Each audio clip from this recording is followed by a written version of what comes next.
This story is in chapter 2 of my book, How to Make Your Business Your Ministry, the New Marketplace Ministry. And people have asked, of all the chapters in this book, that's the story that people ask about the most. And it's called It's 1 o'clock. So I'm going to share it and hopefully it'll bless you. I was in a relationship with a young man that I thought would be a life partner before I got married. I've been married for 25 years. So this is a story that happened a long time ago, but it's still significant today.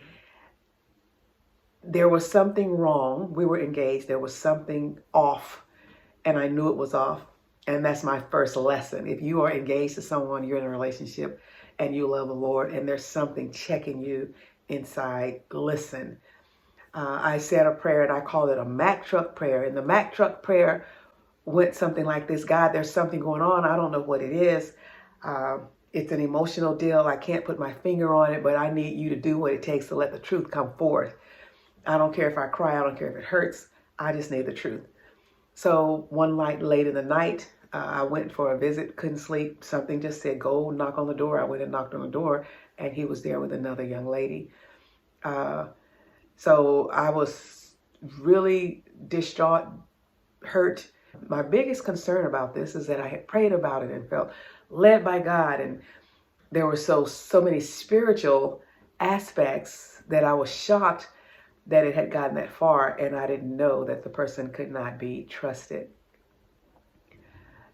At that point, I was in my bed. It was about 8 o'clock in the morning by then, and I remember just laying there beating myself up about how did I let this go that far. I was yelling, God, why did you let this happen?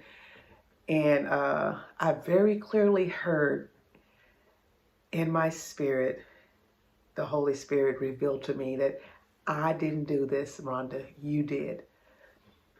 And there was this thing that started happening where I was emotionally distraught, but my mind kicked in and started speaking, or the Holy Spirit started speaking truth. And I became very rational in my tears. So I told myself, because I was trying to let my mind rule, even though my heart was taking over, I told myself, you have until 1 o'clock to stop crying, to get up and stop crying, because he is not worth your tears.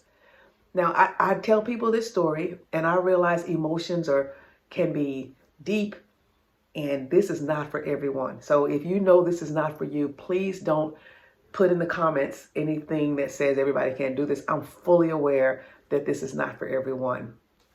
But if you are the person and you say there's a strength in me that will override my emotions so that the truth can go forth in my life, you keep listening. I laid there and I struggled with God. I cried. I did all the things. I looked at the clock. It was like 11 o'clock in the morning. And I came back and said, you can do this. You can do this. You're not this was wrong. God has rescued you from a bad marriage that could have happened. What would your life have been like? And then I would cry and say, oh Lord, but I planned a wedding. I had a wedding date. And then I would go back and say something rational to myself and toss and turn. And I finally looked at the clock and it said 1 o'clock. And I got up and got dressed and went on with my life. Did I still feel emotions? Yes. Was I still disappointed? Yes. But I'm telling you, there was something about the decision that you will not lay in the bed crying over somebody who God has rescued you from. There was something about making the decision and getting up and going on with my life. I saw the young man about 2 months later, and there were no feelings. There was nothing. And I know it is God who helped me to move on. So I'm just wondering, do you have something in your life that you need to put, I call it's 1 o'clock. That means stop letting the emotions rule. This is a foolish decision. This is, you can do this. Don't let anyone give you excuses. Do what has to be done and don't allow yourself to be taken by something that's not worth you. It's not worth your heart. It's not worth who you are. It's not what God has for you. Sisters and brothers too, there are so many good people who are caught in messes with people who are not honest with your heart, who do not mean well. And this is not saying they're bad people. It's just saying they're not good enough for you. They're not right for you. They're not ready for you.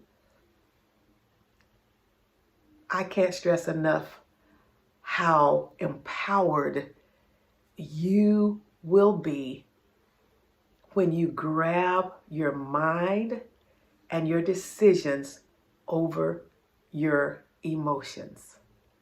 You decide, do I give my emotions and my heart to something or do I not? And if the person or even the thing is not worth it, you don't give it. You guard your heart no matter what.